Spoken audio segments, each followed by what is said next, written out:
दक्षिण मुंबईला समृद्धी महामार्गाशी जोडणार, अर्थसंकल्पात मुंबईतील रस्ते वाहतूक भक्कम करण्यावर भर। उत्तन ते विरार सागरी सेतू, ठाणे ते नवी मुंबई उन्नत मार्ग तयार करणार, गोरेगाव ते मुलुंड भुयारी मार्गाचंही काम सुरू। नवी मुंबई आंतरराष्ट्रीय एज्युसिटी तयार करणार, अमेरिका, यूके, ऑस्ट्रेलिया आणि इटली या देशातल्या 6 विद्यापीठांसोबत आंतरराष्ट्रीय करार झाल्याची फडणवीसांची माहिती। बारामती, लातूर, अमरावती या विमानतळांवर रात्र उड्डाणाकरता या ठिकाणी सुविधा उपलब्ध होणार, तर राज्याच्या अर्थसंकल्पामध्ये तरतूद, मुख्यमंत्र्यांकडून घोषणा। मुख्यमंत्री बळीराजा शेत पाणंद रस्ते योजनेला मंजुरी, लोकवस्तीशी न जोडलेल्या वाड्या वस्त्या पक्क्या रस्त्यानं जोडल्या जाणार, राज्यामध्ये 23,000 किलोमीटरचे रस्ते बनवणार, मुख्यमंत्र्यांची अर्थसंकल्पातनं घोषणा।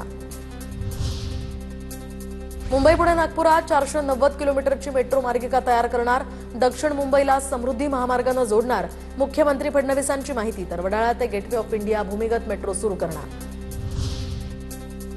सूक्ष्म लघु उद्योगांना राज्य सरकार आर्थिक मदत पुरवणार, इन्व्हेस्ट महाराष्ट्र हा डिजिटल प्लॅटफॉर्म तयार करणार। मुंबई लोकलचा प्रवास अधिक सुखकर करण्यासाठी प्रयत्न, पनवेल ते कर्जत प्रकल्पाचं काम आता अंतिम टप्प्यात, लवकरच थेट लोकल मिळणार, तर बदलापूर, कर्जत आणि आसनगाव कसारा नवीन रेल्वे मार्ग प्रस्तावित।